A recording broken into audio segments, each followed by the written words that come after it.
Today on The Report, we discuss the new protest policies on campus. Plus Governor Newsom's ban on phones in schools and an update on the Lyle and Eric Menendez case. And CSUF currently ranking second place in the ongoing bowl ballot race. The Report starts now.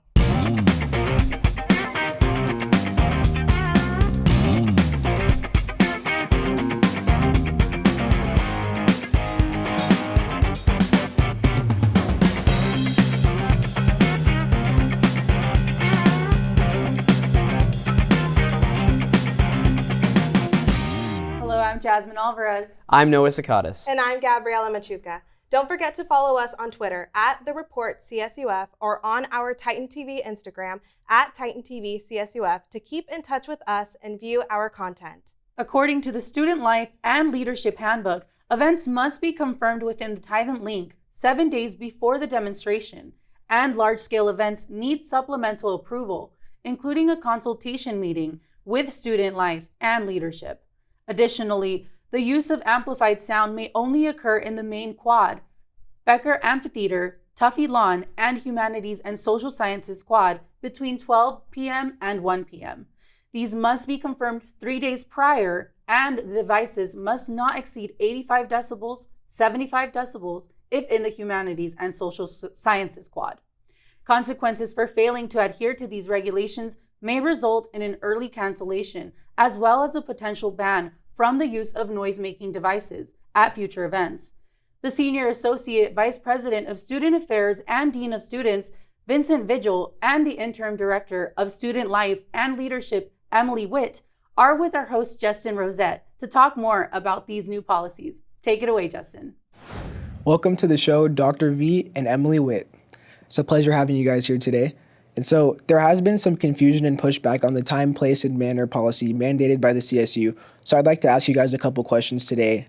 So first, what is Cal State Fullerton's approach to free speech on campus? Mm-hmm. Well, thank you for having us here today.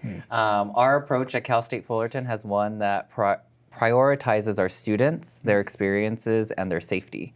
So within the Department of Student Life and Leadership that Emily Witt oversees, we have I guess you could say a group, right, that oversees our free speech activities and demonstrations, and they're called the Quad Squad.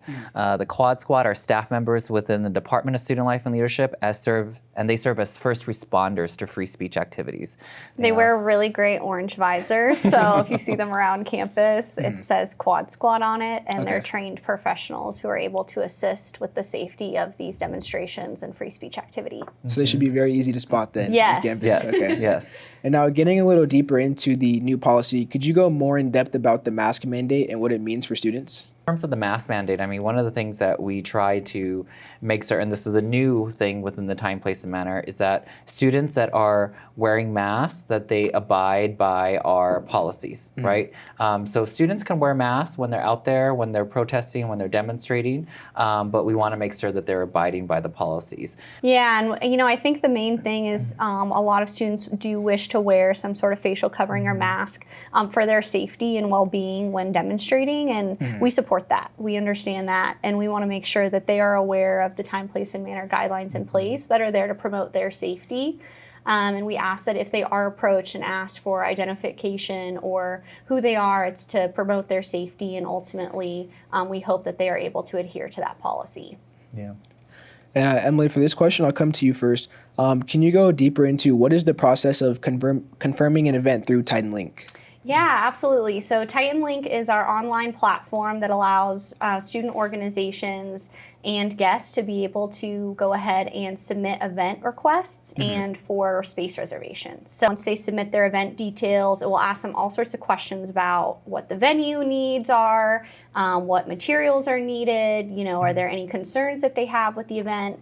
And it takes our staff, we say about 7 business days to get back to students regarding their event requests. We evaluate those on a first come, first served basis and then ultimately get their event confirmed with them. So if it's a large event, maybe it's drawing a large crowd or it's at a large space on campus, we go ahead and invite that student group to the Campus Activities Committee. And it's a space for them to explain their event to all of the university partners there and to get their input about what types of reservations they need or maybe additional permits fire marshal permits, things of that sort. And so we talked about free speech earlier on the Cal State Fullerton campus. Free speech on college campuses is something that has been very controversial in the past year or two. So on our campus, where do we think it's appropriate to draw the line between free speech and safety for students? Yeah, well, definitely safety is a priority for us. And that's something that when we talk about the Campus Activities Committee, when those student organizations come and present,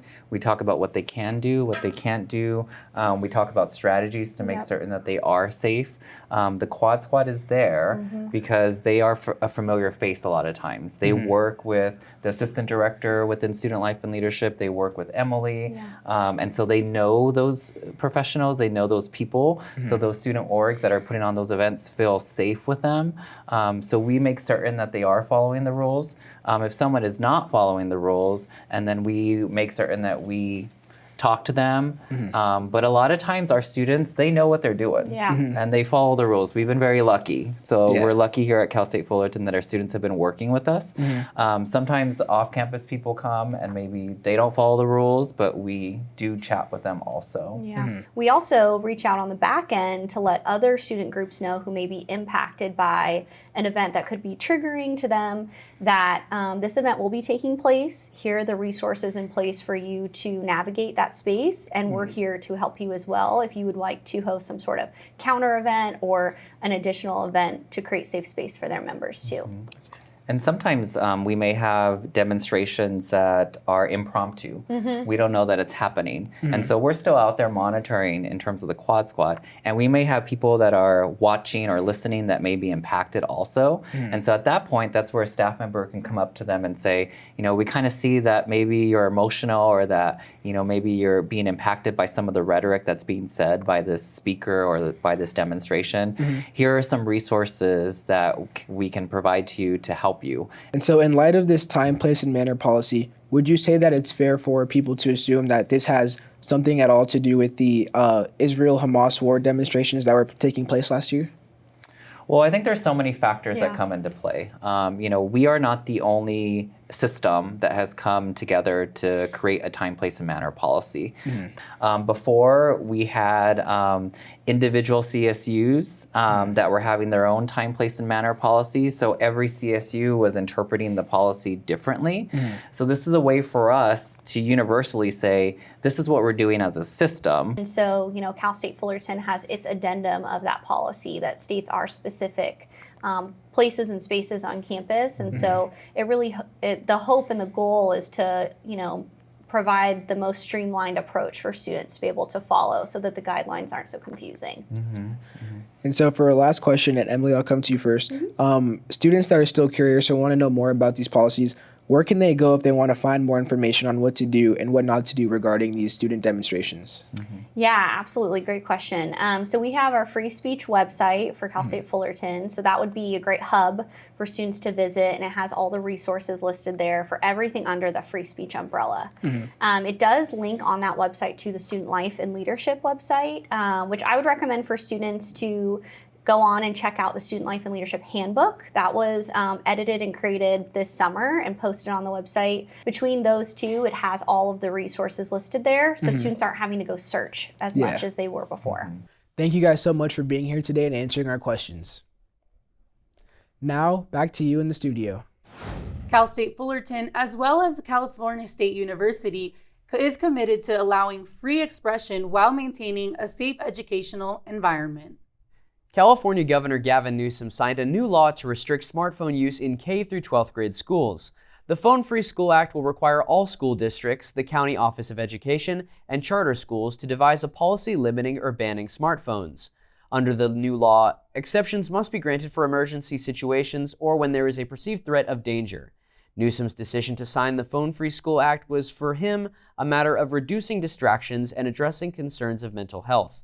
He says, quote, "We know that excessive smartphone usage increases anxiety, depression, and other mental health issues, but we have the power to intervene. This new law will help students focus on academics, social development, and the world in front of them, not their screens, when they're in schools." End quote. This isn't the first effort the California governor has made to restrict phone access. Back in 2019, he signed a law giving school districts the power to regulate smartphone usage during school hours. He also sent letters to school districts in August calling for them to limit the use of smartphones. Policies for the Phone-Free School Act must be developed by July 1st of 2026. Shareholders will work closely with schools to make sure they meet the needs of each individual district.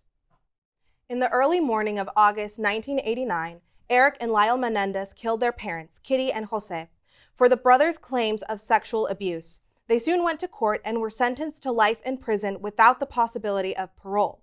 The prosecutors argued that the brothers were motivated to kill by greed. However, 30 years after the murders, a docuseries about the case uncovered evidence that may be believed to release the brothers. Robert Rand, the creator of the docuseries, reported to the journalists, quote, "I found a letter that Eric Menendez shared to his cousin Andy Cano in November of 1988, 9 months before Jose and Kitty Mendez were killed. And in that letter, Eric Menendez complains about ongoing sexual abuse by his father," end quote.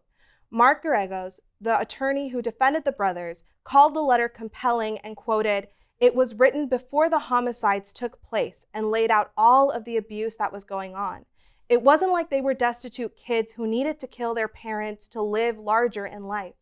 They were living in the lap of luxury at the time, but obviously there was something dysfunctional going on," end quote. With that finding, 24 relatives are advocating for the release of Eric and Lyle Menendez. In May, the Los Angeles County District Attorney's Office received the petition for the release, but has not responded as of September 2024. Titans, we can look forward to the CSU Ballot Bowl hosted by the California Secretary of State Students Vote Project. Starting now and ahead of the general election, colleges all across California are engaging in a battle to increase voter registration rates and encourage civic engagement. Competition includes over 116 California community colleges, 10 universities of California campuses, and all 23 universities in the CSU system, making it one of the largest voter registration efforts in the state, and a tight race. CSUF is currently on the CSU Ballot Bowl leaderboard. As of now, the overall leading school is Stanford University, pulling in over 800 registrations. The last Ballot Bowl win for CSUF was in 2020 during the Biden versus Trump election, with Cal State Fullerton garnering over 2,700 registrations, beating out all other participating California colleges.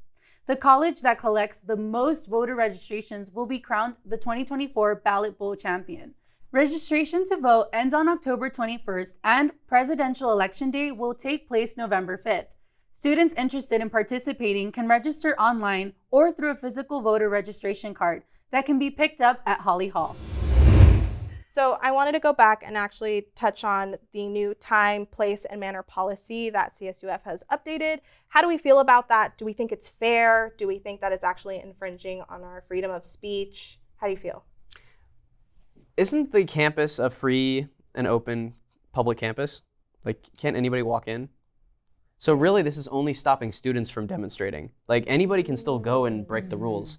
What is to stop, like, your average, I don't know, the Bible thumpers on the streets from walking in with the signs and technically, I don't want to say, but harassing, quote unquote, harassing students around campus. They don't really like bother me too much, but what's to say that somebody can't come on with a big bullhorn and break exactly what this 85 decibel rule that says that you can't, you can only demonstrate in the quad or in specific areas from 12 p.m. to 1 p.m. for 1 hour. It's like this rule only is dictated to students, not to the masses. It really should be protecting us from outsiders, but instead it's protecting us from them in a sense. Right. That's how I feel about this. What do you think, Jasmine?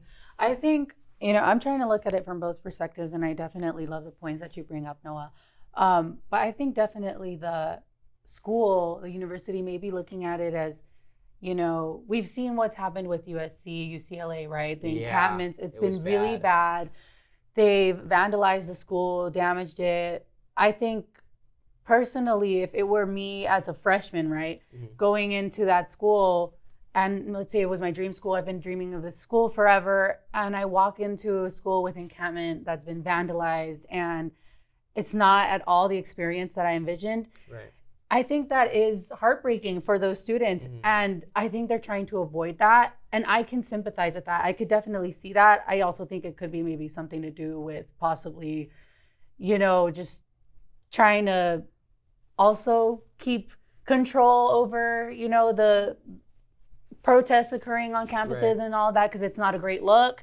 But at the end of the day, I do think we have to allow our students the right for them to protest, the right for them to speak what's on their minds and to put out their ideas and for them to be challenged as well, because that's the beauty of it. And that's why I love university and education, because it's so many opinions and ideas, but we get to challenge them. And by challenging them, we challenge ourselves and we question our own ideas. We question, okay, well, why do I believe this? And why am I, becoming opposed to this so strongly? And if my ideas aren't strong or I don't have a good enough argument, then I need to go and research more and get a better argument, or I need to explore more, and that's why I really think it's important to allow that freedom of speech. What do you think? Well, I definitely think that we should, touching on the fact that there was defacement and all of these issues with the actual campus and safety, yes, restrictions to an extent. I do think just having an hour-long time is way too restricting. I agree. And also your point of anyone can come on. Yeah. We have the carrot guy that comes onto campus, and The carrot when guy, you look you've seen into him too. he actually is advocating for this type of cryptocurrency app. Oh, is he? Is that what he does? So who can I had come on no campus? idea what the carrot was. I thought it was I thought it was a student. I thought it was Tuffy, honestly. Nope, not with us. He's not affiliated with the campus? Not affiliated You with the don't say. campus and pushing for his business. So if you can push for your business, why can't you push for human rights? Exactly. Well, fortunately, during the demonstrations that happened in the summertime and in springtime, with the CSUs, it was generally peaceful, as we saw on Cal State Fullerton, on the campus itself. Yeah. I believe there was a small encampment, but it was very peaceful, and I believe there was like face painting. But generally, with the CSUs, it was pretty contained. It was pretty peaceful and relaxed. But the UCs, USC, UCLA, it was bad over there. It was really bad. I just visited USC a couple weeks ago, and the lawns are fenced up. Right, They have exactly.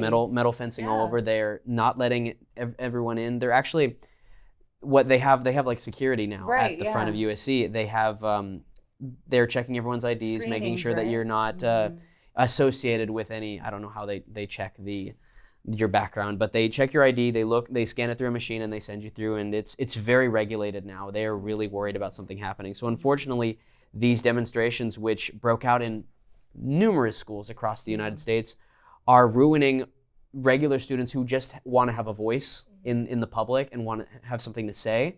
Unfortunately, it's because of these larger demonstrations that have caused damage and have honestly ruined the college experience for a lot of students. It's really just hurting all of us. It's hurting the general college community. Well, with that, that's all we have for today. Have a good week, everyone. And stay tuned for more news, views, and info. We'll see you next time on The Report.